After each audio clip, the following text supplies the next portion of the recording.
Welcome to the Full-Time Fantasy Podcast, presented by the Fantasy Football World Championship, home to the industry's most accurate rankings.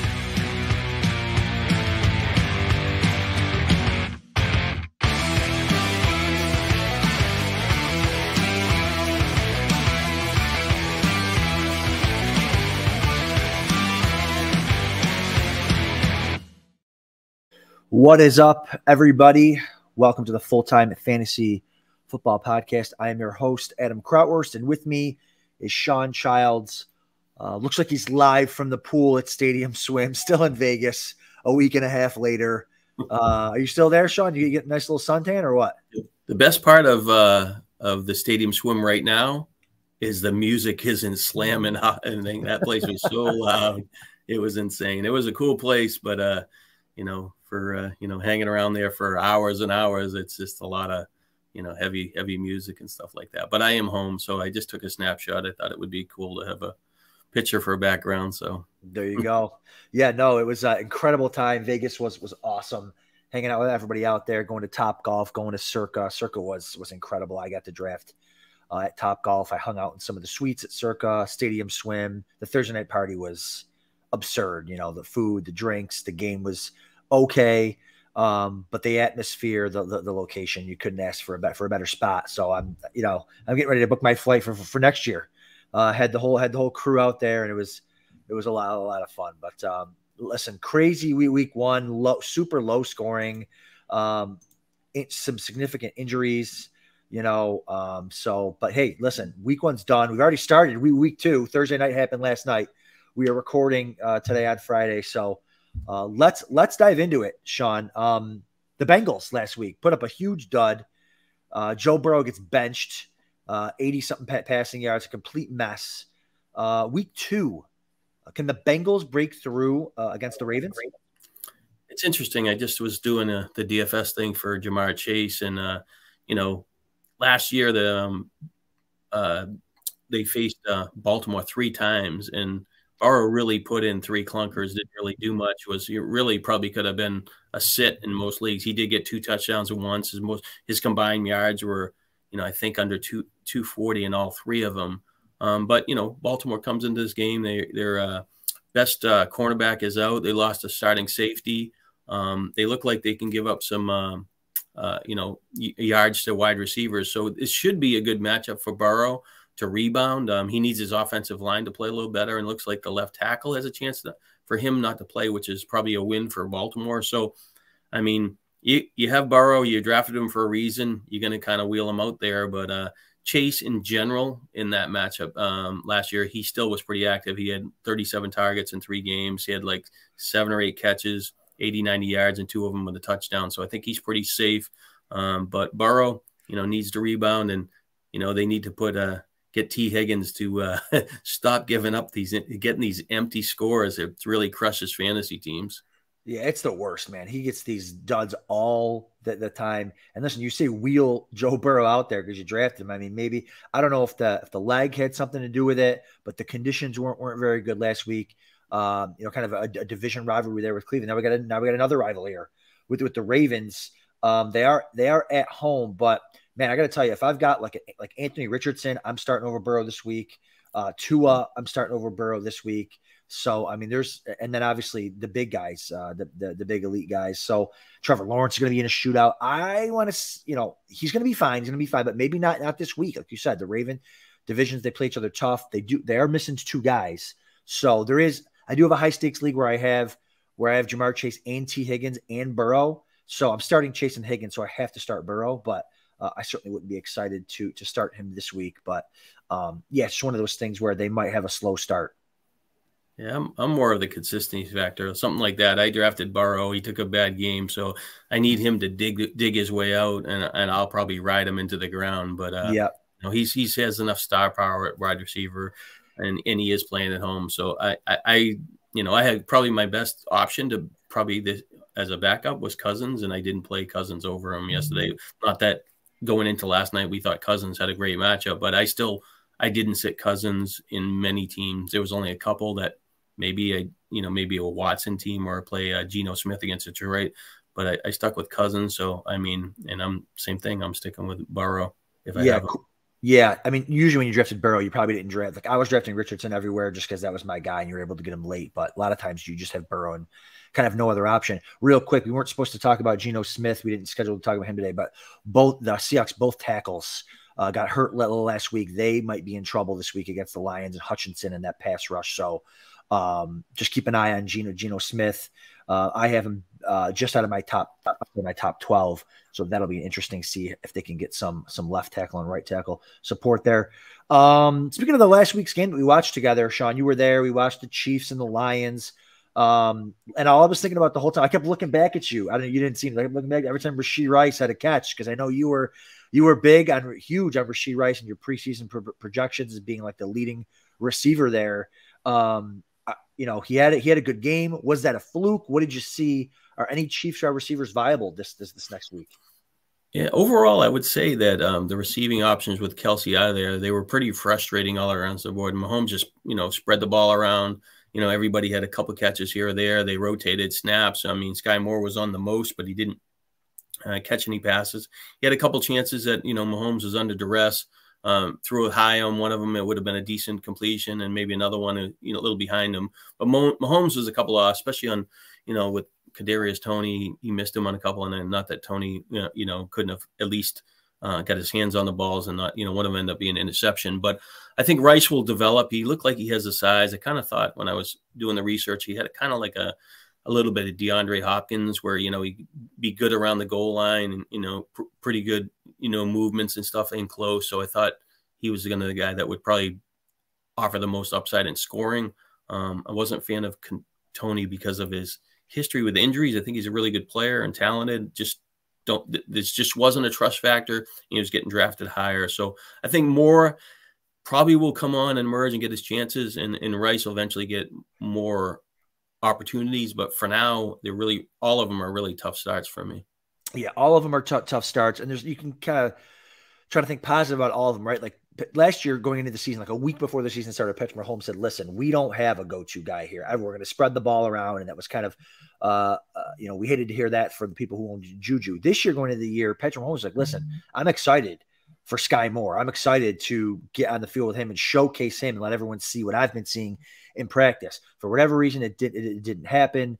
Especially without Travis Kelce, super disappointing. I would not drop Sky Moore. I wouldn't drop him, and I wouldn't drop Kadarius Toney. Now, you probably weren't thinking about it because you spent some decent draft capital on Toney, but I mean, Toney had a historically awful day. He's not going to drop 4 passes in a game again. Hopefully, he got open and the Mahomes threw him the ball. So just like Andy Reid said this week, he's like, we're going to let him work through it. They're not going to just stop throwing the ball or stop throwing it to him. So if there's so many, Shawn, there's so many injuries this week with receivers and hamstrings. And it's like, especially in places like the FFWC where you have to start 3 receivers, you can start up to 5. Like you still might say, hey, what the heck? I'll throw Toney in there as my wide receiver 5, or I'll throw Sky Moore in there, wide receiver 5, or Rashee Rice as my wide receiver 5. I'm looking around at some sites too. And like a lot of people, you won't find a Chiefs receiver ranked ahead of like 65.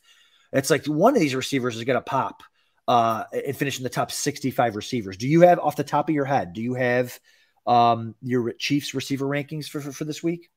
I did the projections, and I'm trying to, I'll scan down it. I mean, Rice is 66 and Sky Moore is 43. Yeah. So at least you got to have, I feel like you got to have somebody in the top 50. Someone's going to score. They're going to design a touchdown for them. If they score a touchdown, they're going to finish in the top 50. Mahomes is throwing a touchdown to a receiver. So it's just one of those things where we don't know what's going on there yet. And like you said, we can't feel comfortable starting any of these guys.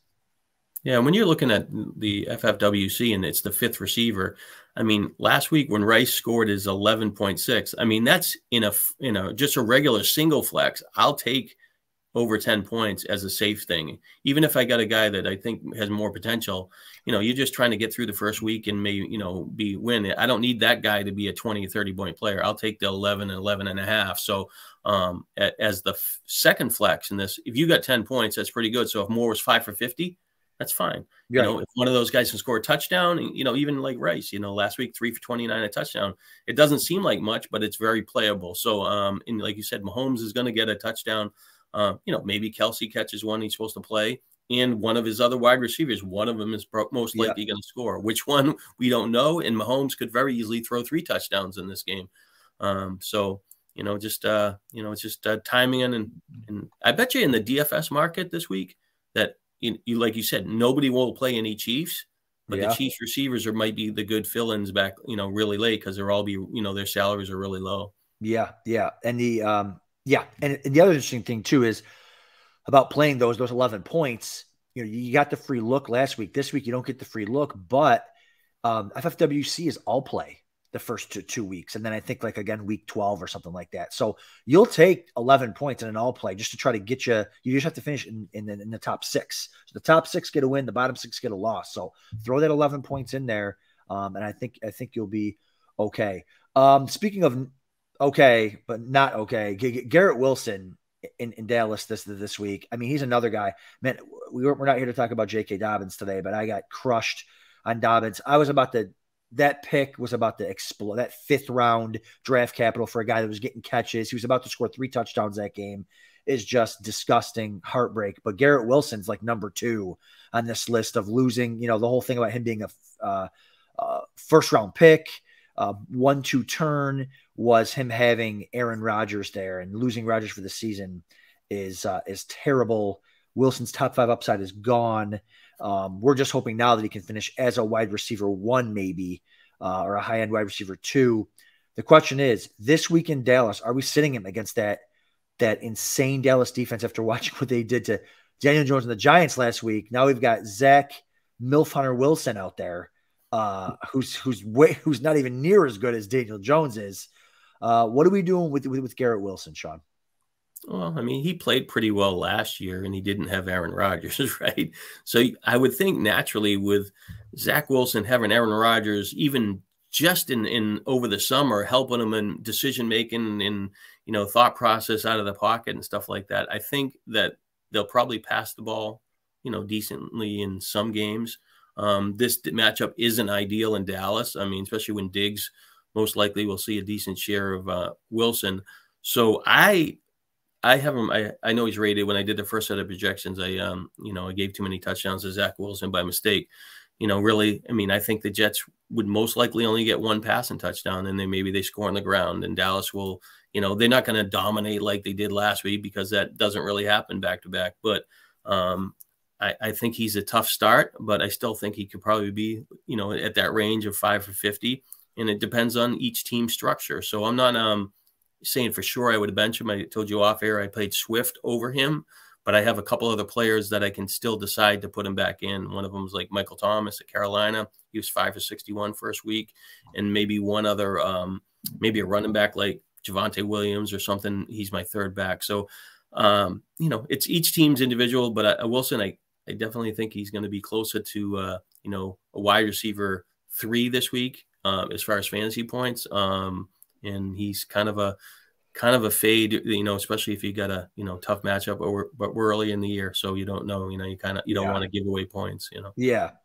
I don't mind him this week. I don't think Diggs is a very good corner. I think he gets these interceptions. He's in the right place at the right time. As far as coverage, like 2 years ago when he had all those picks, like record-breaking interceptions, he also gave up more yards than any corner in the league. So I think he's beatable for sure. And this is a game where the Jets are probably going to have to pass. I mean, the Cowboys have a really good offense. The Jets have a really good defense.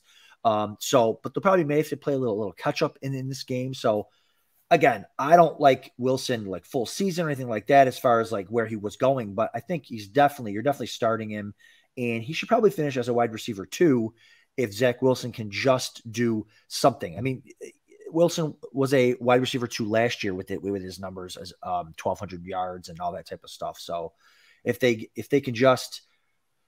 Zach Wilson can just be functional and keep Garret Wilson viable, I think he still has big games in him, but I think his top 5 upside is probably gone. Speaking of Daniel Jones from earlier, does this Giants offense have a pulse? I mean, that game, I'm watching that game on the airplane coming home from Vegas, and I'm like, what is happening? It's kick returns, punt returns, pick sixes, fumble. Like it was like they didn't even show up to play. And Dable's a good coach, and it was at home. Like it was like they didn't even show up to play that game. Is this just a game that you just throw out? You just throw out what the performance was and move on to week 2? I think so. I mean, I was looking at the, the sacks and the number of pressures and stuff like that. They had so much pressure on Daniel Jones, and I didn't, wasn't at a position to watch the game. I don't remember where I was when that was going on. But I, just looking at the stats and stuff like that, it just under duress. They got behind early. It just never got it, moving. And you know how the NFL is. A team beats somebody 45-3. The next week you want to bet on them and whatever, and it's the greatest thing, and then it kind of reverses, trend. I mean, the Giants are, are pretty good players. I mean, I think their left tackle's banged up. Not sure if he's going to play. They need to run the ball better. Daniel Jones is going to have to, obviously do a lot on the ground. But Arizona doesn't have a great defense, even though they played better than expected against Washington last week. So I think Jones and the Giants right to ship. The coaching staff will, make this a competitive game, and hopefully the Giants can pull it out at the end and, kind of move back in a progression of where you think they're going to be okay this season. Yeah, Daniel Jones had, a bunch of rushing yards last week. Like he always does, got that high floor, 43 rushing yards. A lot of those were scheduled runs. So they're going to continue to use him on the ground there. And so, I think you just got to throw that game out. Hopefully they can get back going this week against the Cardinals. Falcons running backs. So Falcons as a team, man, this is what you're going to get, right? We saw this all last year. We're waiting for them to throw more, Kyle Pitts, Drake London. They got to throw more. They're losing by 2 touchdowns in the first quarter. They got to throw more. No, they're not going to throw. They hate to throw. They try to protect their quarterback. And so they're going to run the ball. They're going to run it all the time. And bad news for Bijan owners and I have a little bit of Bijan. I was taking receivers kind of in that area of the draft, but Tyler Algier is not going to get every single goal line carry all year long, but this is how it's going to go. And I'm not saying it should go this way. I'm not saying whatever, but the Falcons showed all last year that they're perfectly fine with doing what they want to do, and they're not going to stray from it. So as long as Algier is healthy, he's going to get a bunch of the goal line work, a bunch of the runs inside the 10. And if you drafted Algier, you love it. So I think both running backs are startable, especially with all the injuries. I think Algier's a back end RB2 for this week. Bijan, you're obviously starting every week because he does get a huge target share, and you can talk more about that, Shawn. But I'm perfectly fine starting both of these guys. Yeah, it comes down to exactly what I mean. I think that it works well. They're playing at home again, right? And I think the Packers will give up. Yes, home. Yep. So the Packers will give some up on the ground. Algier was definitely their go-to guy in the when they were close to the goal line. I mean, I would have won $2,000 on a prop bet if Bijan scored a rushing touchdown. Oh God! And they get the first one, and even when the Algier, the second one looks like he's out of bounds an inch, I'm like, oh, maybe I got a chance here. But they went to Algier. You figure they, invested in their Bijan Robinson as an early draft pick that they would give him, at least one rushing touchdown. They didn't, but you could see, they worked well together. They moved the ball, and then, so Algier's going to get his chances. Their running backs had 9 catches out of their 15 completions last week. So they're going to get some, I don't expect to be that high this week, but I mean, they're going to get, 4 or 5 balls. They're going to run some screens. So between the two of them, I think that if Algier scores and he can get 70 yards and 2 catches, he's going to be very viable. But I would more think of him, because they're playing at home, I'd be more tempted to play him at home than on the road, because if game score goes the other direction, it might be a little different. And another point of just on a sidebar thing, I saw a thing on Twitter, they keep talking about Drake London and his 1 target and stuff like that. And they're like, oh, yeah, this target share was higher than, the top 3 receivers at the end of the year, the last 4 weeks. And I get all that, but what good is it when the quarterback throws the ball 20 or 22 times? I mean, how high can that player be? And that's what Atlanta wants to run the ball. They want to control the clock. They want to keep their defense off the field. So, and plus they have Pitts there, so that the split from London and Pitts is going to be it's going to be higher than last week. But they're not, without him, they have to throw the ball 35 times for them realistically for London to kind of get where some people thought he could be a top 12 receiver this year. I think he went in a fair price in drafts, and I think he will rebound and do well in multiple games this year. But I think that him being a stud and reaching like stardom is kind of a stretch, just the style of this offense. Yeah, I mean, he was a safe pick in a sense that like they're gonna run the ball and he's gonna get a ton of touches and carries regardless of what Algier does. And to your point about like negative game script, with the Falcons, it doesn't matter. They were down. They were in games last year. I mean, nobody owned more Kyle Pitts than I did last season. They would be down 2 touchdowns in the first quarter, 3 touchdowns by midway through the second quarter, and it didn't matter. They were just going to run. And the coach loves the fact that it drives fantasy players crazy. He's going to do what he wants to do. I'm telling you, they'll be down 3 scores, and they'll still be running the ball. Part of that's because Desmond Ridder stinks.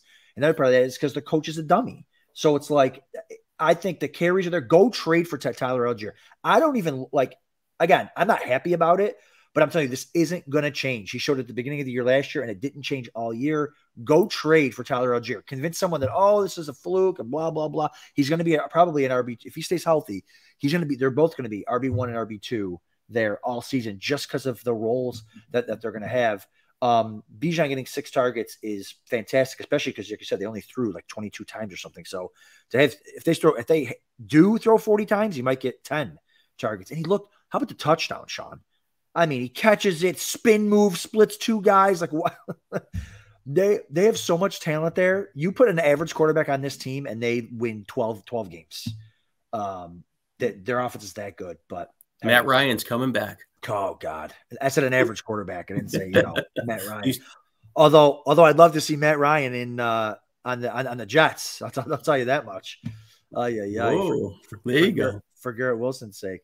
Moving on, Calvin Ridley was the alpha dog there in Jacksonville. I know you were a little bit lower, at least when we had talked earlier on Ridley, or maybe that was Jody. I can't remember now, but Christian Kirk was higher up there. Kirk kind of fell off, didn't see much of anything. Was Ridley the steal of the second round, Shawn? Yeah, I think he was. Even though I had him ranked at like the 15th receiver, and based on his projections and stuff like that. But when push came to shove, I took him over Olave. I took him over Waddle in the second round if I get drafts. And I had a couple of decisions, and I could probably ask you this. You're sitting on the clock. You got, say, Bijan Robinson in the first round, and you wanted to get a good wide receiver, and it gets down to Adams. Could I take Ridley over Adams? No, right? No. I had that. I was like, I can't really do that. Adams is too good of a player, but he was the next guy I would have taken after Adams, even though the other players are really good. And I did like Devontae Smith a lot too, but he kind of went like more towards the top of the round, with the first or second, third pick would get him. But there's a couple of them. So I did get Ridley a couple times, not enough. Didn't slide in the third round. Once, we got to Vegas and stuff like that, he rarely slid to the third round in the drafts that I was in. So, but, what was he, 8 for 101, a touchdown. He made big plays. Playing Kansas City this week, it'll be interesting, with a follow through. I think I have him projected too low based on his opportunity this week. When I do the second run of him, some of the stuff will get cleaned up a little bit, but pretty exciting player. I think he's definitely going to be a top 10 wide receiver, and I think everybody's going to be happy, what he does this season. Yeah, I was able to get him in the early third, mid third, sometimes too. That was nice. I didn't have a ton of him. I was taking him like he was an option, like right after like the T Higgins tier, Devonta Smith tier for me. So I got him a little bit. And again, it's just one game. It's a small sample size. He looked great or whatever. But and then Christian Kirk's not going to have like no targets all year long. There's a lot of mouths to feed over there. So we still, this week could be a Zay Jones game or an Evan Ingram game or whatever. So again, if I have him, I'm happy, but I kind of still want to wait and see how much work he's actually going to get over there. But no, he looks good for sure. I don't know if I'd call him the steal of the second round, but I think you're fine if you drafted him there. Speaking of steals, was Breece Hall a steal? Was Javonte Williams a steal? These guys are kind of beating the ACL odds, so to speak, Shawn. I mean, Breece Hall looked really good, and he didn't even look back to like full form either. Like he looked like he was jogging for some of these like 80-yard gains against the Bills. Again, another player that's probably hurt by Aaron Rodgers' injury as well. The offense won't be as efficient. Rodgers was very fantasy friendly to running backs. So But just good to see him, if you got him in the 4th or 5th or 6th round or something like that, to be able to roll him out there with confidence. Javonte Williams, I did not get to see much of that game, but from all accounts, he looked good. And these guys are going to get better and stronger as the season goes on. Yeah, the thing with Williams is they gave him he had 5 catches for 4 yards, and I know Wilson mistimed him on a couple where he would have made bigger plays, catching the ball at least. And I think he ended up with like 15 touches, and he got reasonable playing time. But they did in the 2-minute offense, Samaje Perine, or what, he was on the field most of the time in the 2-minute package. So I think that Williams is definitely going to work his way into like a 60% role in that offense, and most likely be the goal line back, and he'll get some catches. But he will lose some opportunity to the second running back, where I think Breece Hall is going to climb, past Dalvin Cook for sure. He was only on the field for 31%, but you could just see the difference in the explosiveness. His opportunity will grow going forward. And, when the guy scores close to 150 yards and he had a couple of catches and he barely was on the field, that was really impressive. Yeah. And I know a lot of it was one big play, but the Jets, if Rodgers was playing, I mean, he definitely would have probably had like a, Aaron Jones type of season, potentially, being active in the pass catching and, scoring touchdowns. But we'll see how that kind of shakes out. Jets will still rotate 2 backs in, but if I got them in where I did and, discounted, I'm pretty happy about it. Yeah, you're happy about it. Like 10 touches for 150 yards or whatever. And at one point, it was like 3 carries for like 120 yards or something. But yeah, you're happy where you got him. Dalvin Cook did not look good either. He didn't look explosive. There's a reason why Minnesota didn't bring him back. So I think as the year goes on, you're going to see a big shift. And again, kind of the Garrett Wilson argument is Breece Hall was sensational last year without Aaron Rodgers. So, hopefully there's still some hope for him. But even, where Garrett Wilson's a little different. You took him at the 1-2 turn. You took him at his peak. You're not going to get that return. But Breece Hall, you were able to get him in the 4th, 5th round, sometimes the 6th round. So he's definitely going to return on that value as long as he stays healthy and looks like this and gets stronger. So I'm kind of excited for both of those guys. I think Javonte Williams saw like 18 touches last week. Or 18 opportunities. So as long as that continues, he'll be good to go. Sorry, 19 opportunities. He's a viable RB2 moving forward. That offense is a little scary too. I think Russell Wilson might be dust. I mean, he just doesn't, here they bring in a new coach, new offensive coordinator again. It's just 1 week, but I don't know. I just feel like the mojo's gone with him. I thought he looked a little bit better. He was thrown to the backs, and he couldn't look worse than last year. But I mean, he's not Seattle Russ yet. Yeah, but he connected a little bit with Sutton. He got the touchdown. I just thought there was signs. Yeah, Judy's back this week, right? Is that what they're saying? He's got the full practice. How did he suddenly go from like a month to 6 weeks to playing the second week of the season? Man, that's crazy. And Marvin Mims was not his handcuff in the week 1. Right. Seriously. Mims was like the wide receiver 5 or something. Humphreys. Little Humphreys. Little J Humphreys for sure.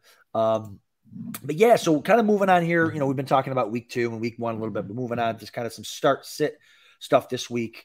I wrote an article over for FullTime today. That'll be coming out today, but we can kind of dive into it a little bit. A guy that I'm excited to start this week, man, is Anthony Richardson. He's a guy I took everywhere, especially in tournaments, because if a quarterback gets 100 carries on the season, it's almost impossible for him not to finish in the top 10. He looked great running the ball. He would finish as like QB3 on the week. He would have finished even higher had he not been pulled out of the game at the half-yard line for a little shoulder injury. He's going to be fine from that. So I love him this week. I love him moving forward.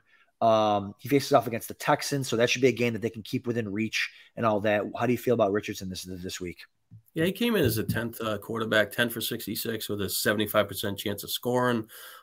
He threw the ball more than I thought. They got behind and he threw the ball over 30 times. So they got 18 for 31, 213 yards, and maybe 1 pass and touchdowns. And really like he was to be able to connect with Pittman last week. So, and even Downs had a few catches. So I think there's pieces for him to improve and, overall in the passing game. And you got to just worry about the games where his completion rate's a little, off. And if he does turn the ball over, that the Colts won't be able to keep the ball as much on offense. But, you know, he looked like an exciting player, and I'm sure the Colts are happy that they drafted him. Well, the other thing too, Shawn, is they ran such a high pace. I mean, you would know like the numbers on that. They ran a ton of plays, and Deion Jackson fumbled the ball like 3 times. So like if he doesn't fumble all those drives away, like Richardson could have even done more.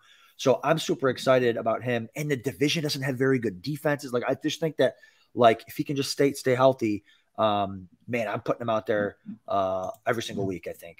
Is Taylor going to be back? And it sounds like he's got a bounce in his step, right? Yeah, so he said he's gonna pass. He's gonna do his physical. He didn't say it. The reports are he's gonna pass his physical this week, and that he's planning on coming back week 5. I mean, maybe he sees the excitement around Richardson and really wants to get out there and play.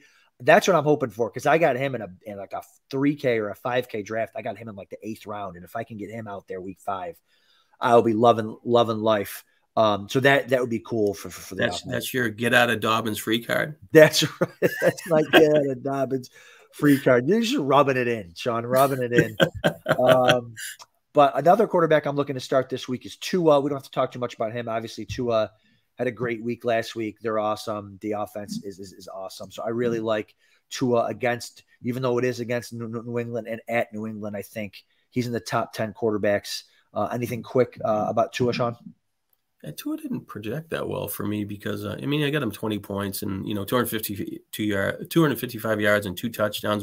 Doesn't rush much, but, you know, he's actually had success winning games against New England, but he hasn't had, you know, impactful games. And the New England, you know, kind of, I guess the defense scored early for Philadelphia. So it's not like, you know, Hurts, you know, did anything special moving the ball. Even Philadelphia kind of struggled offensively. So I know Tua's coming off the great game. I mean, last year he had that 6 touchdowns in Baltimore. The following week he came in, you know, got a little short. So I think Tua's got the firepower and got the 2 really good receivers.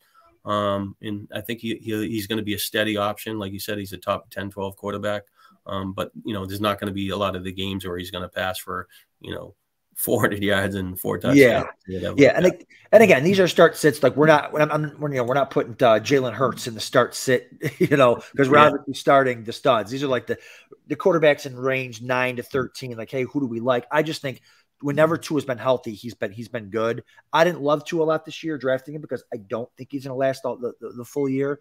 But when he's healthy, I want to get out there and I want to start him. Speaking of health, the Saints backfield's a mess right now, but Jamal Williams will be there.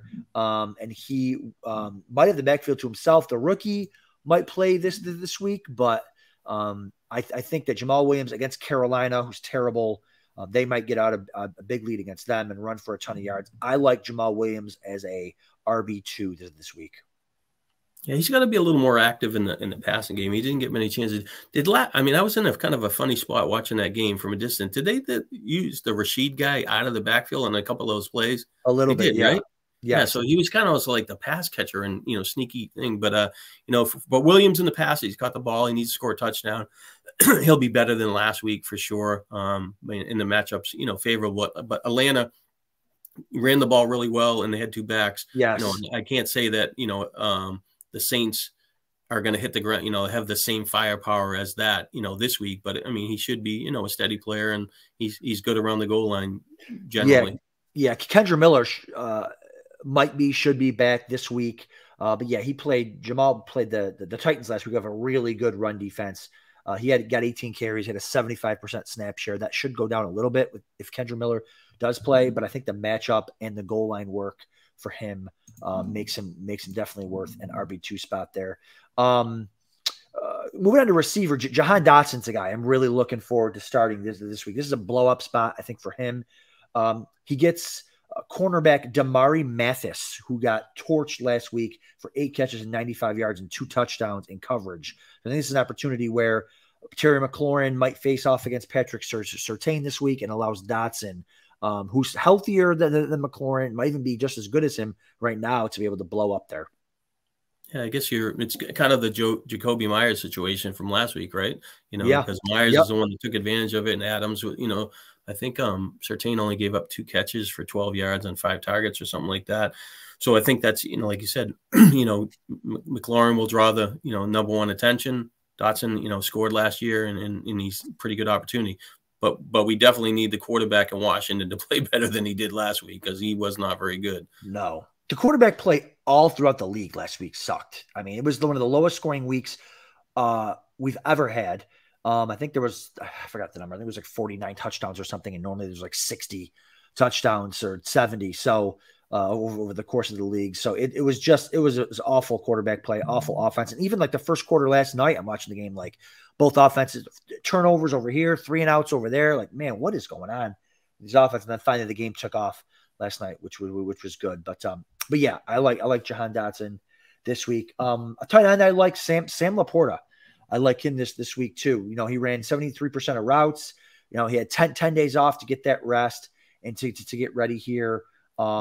You know, coming off that long rest, I think he might get more of a look. Again, you're starting all the elite tight ends, but once those kind of elite guys are up, and by the way, we talk about elite tight ends. No, none of the elite tight ends either didn't play last week or didn't do anything last week. Hockenson had a nice start this week with like 25 fantasy points, which was great. But I think once you get past the top guys, I like Laporta as like a back end tight end 1. Yeah, I think if we redrafted in week 2, Hunter Henry would have been the #1 tight end drafted. That's right. No, yeah, Laporta caught all 5 of his targets, right? And yep. He's going to be, you know, they don't have really the second wide receiver. You know, I know Reynolds did well, you know, late, you know, last week, but the second receiving option is kind of open for the Lions behind St. Brown. So I think that he makes a lot of sense. The trick is, you know, he's got to show that he can score touchdowns in close. And I think that will happen when Detroit starts to run the ball a little bit better like they did last year. They scored a lot of touchdowns, you know, at the goal line, rushing the ball. And I think the play action passes, you know, actually worked in the favor of the Lions tight ends last year. I think they had 8 or 9 between the group of them. So I think Laporta will be rewarded as the season goes in that area. Yeah, agreed. Some guys I'm not looking to play this week. Some pretty obvious. I mean, Cam Akers is a guy playing the Niners. He might not even be the starting running back there, which is great for my fantasy portfolio because I've 0 Akers and so much Kyren Williams. I didn't expect Kyren Williams to get this type of work immediately, but man, it's great for him. Played 65% of snaps, but Cam Akers on the bench. He's just a guy that McVay doesn't really like. He's always any excuse McVay can have to give the ball to somebody else, he does. So I really am, if I have Akers, which I don't, I'm benching him this week, especially against the 49ers. Yeah, I think Akers and Madison fell in that same category for me. And during the drafts, they're kind of like, they're decent players and they've had flashes and stuff like that. But can they play? If they don't play well, you know, they could lose their job. And that's what, you know, not that Akers has lost his job, but he allowed somebody in the first week to steal a couple touchdowns and, you know, potentially jump him in the rotation again this week. So, you know, but Akers, you know, like you said, it's a really tough matchup, probably doesn't catch enough balls. And if the other guy's going to be the goal line back, like that was even surprising that, you know, they still think. So there's not, you know, Akers is, you know, a sit for me for sure. Yeah, I mean, Akers fell into a touchdown at the end of that game too, but this Niner, I'm not looking to start Kyren Williams in this matchup either, but between the matchup and him splitting time, you probably have better options there than Cam Akers. Drake London for the Falcons, another guy. He's probably going to be on my sit list for the rest of the year. I mean, he's awesome, and that's it. I don't trust the coaching staff. I don't trust the offensive coordinator. I don't trust Desmond Ridder. I don't trust any of it. I mean, there's just no. And listen, if he goes off a week where he's on my bench, he'll go off for 4 catches and 80 yards and a score. Fine, but like I'll be right 5 of the other 6 weeks, 3 of the other 4 weeks. So it's disgusting to see how much they're going to throw the ball. I couldn't be more off of the Falcons receivers and Pitts and the quarterback. It's just so bad. I mean, he ran freaking 20 routes. He ran 20 routes.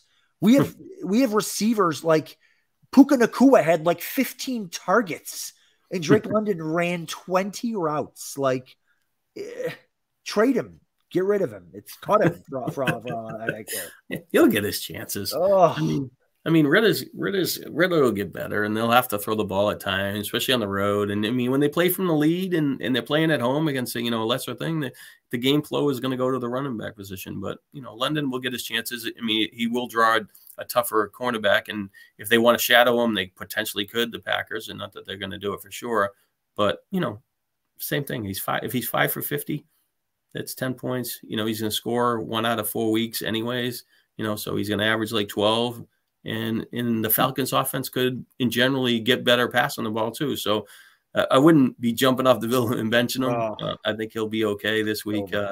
Just nothing. I don't expect him to be, you know, like, you know, that 8 for 100 in a touchdown game, you know, because I don't think he's that, you know, makes as many big plays as some other receivers either. He's kind of, you know, he's like a Mike Evans guy. He's not a run after catch, right? He's a go up and get it, fall on your head type of player.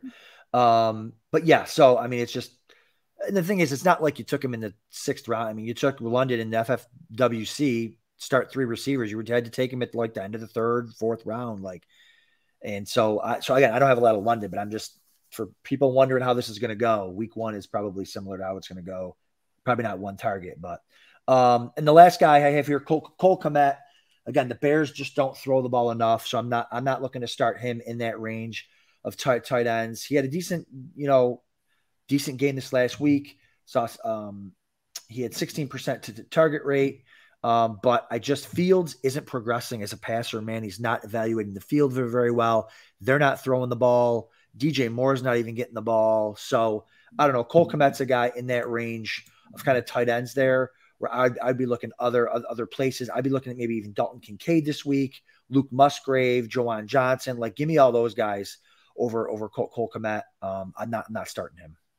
Yeah, last week I actually played Kmet in a lot of my leagues over Kittle.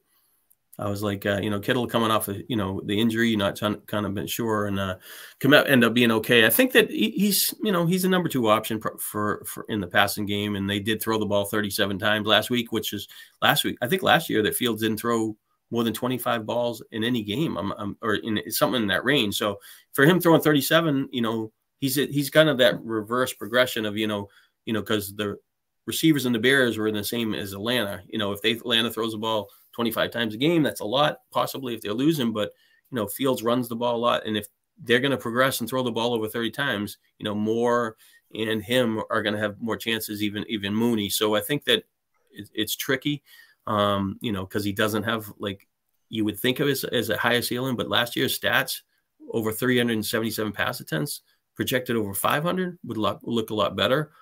So he's, borderline top 12 tight end for me. I liked him more than most, and I have him a ton. But I won't be starting him most likely because I drafted some other tight end in front of him in most of my formats. So if I did cheat the tight end, I probably don't even have the names. Like, I might have Okonkwo, which I can't play him over Kmet because, he could have had that one big play for a touchdown, but he needs to be a little more active, and I like him as a player, but I got to kind of see it before at least I know Kmet, he could be 4 for 40 and maybe not score. But like some of the other ones you named, obviously, are going to even Zach Ertz. You could make the case that he's definitely a player over Kmet. He had 10 targets last week. He wasn't even, we weren't even sure he was going to play in week 1, and he ended up having I think he had the most targets out of any tight end in week 1. And he was he was in the waiver wire in a ton of teams. But so Kmet, depending on who you got, I like him more than most. I think he'll be okay over the long haul, but especially if the Bears can throw the ball over 30 times a game. But, I could see, like you said, Kincaid, pretty good spot this week at home against the Raiders. Good chance at a touchdown and should be active. Yeah, for sure. So that's it for us for today, Shawn. We had a little start-sit action, a little breakdown week 1 leading into week 2 here. I'm excited. Last night's game was awesome. Nice start for the Swift owners and for almost everybody last night. So yeah, it was good stuff. Anything we should be looking for from you, Shawn, in the next couple of days? Articles, stuff like that? Yeah, I pushed out all the kind of the abbreviated version of the DFS articles. Trying to get my head wrapped around that game. Really didn't do very well the first week. Kind of struggled. Had some Geno Smith, really didn't look well. I think the Rams secondary had some risk, a lot of young players, and I thought they could take advantage of it. But when Seattle's defense couldn't get the Rams off the field, that was a problem. And then they didn't execute offensively to keep the ball either. So this week, the 49ers probably have that same opportunity, but will it be Samuel Ayuk or something like that? We'll see. But at some point, going against the Rams secondary will pay off. And I even had, like last week, I had, Dallas go there. He had no catches against New England. Last night he had 6 for 22, which was pretty small 6 for game. 22, man. But which he is did nice get in tight end premium, but Yeah. FWC is not tight end premium, so it's like, man, come on. Yeah, but there was, like you said, I mean, last week, if you a guy that got a 0 normally you would think was really bad, but most of the tight ends didn't get over 11 points. It really wasn't, it didn't kill you. Yeah, so and even some of the top tight ends that did well, like a Henry or something, wasn't started. So but and this is kind of a flashback to like draft season, which was a week ago. But that was one of my arguments for drafting Kelsey in the first round was even if Kelsey, he's not going to bust, but even if he gets hurt and misses this season, your season's not over. Because if you draft another tight end, you can pick up another tight end that finishes in the top 8 or 9 at tight ends. You can still compete with the rest of your team because you're not getting crushed. You draft Austin Eckler, you're not drafting another running back that's going to come even close to what Eckler can do, or you're not picking one up off waivers that can do that. You take you draft Kelsey and you take Sam Laporta. Now, if Kelsey gets out for the year and Laporta finishes as a top 8 tight end, you're still alive. Kind of going to the weekly thing that you're talking about. Like a guy finished with a 0, but when the number 1 tight end finished with 11, like you're not doing that bad. And if you didn't play against the number 1 tight end, the tight end you faced probably had 7, and it didn't kill you. So, again, this is all kind of going back to like game theory with tight ends and stuff. But yeah, excellent. So we'll all be looking for that, Shawn. Thanks for joining me today. Jody was under the weather, and so filling in for him, it was great. Thanks for all the topics, and we'll see everybody next week. Good luck this week.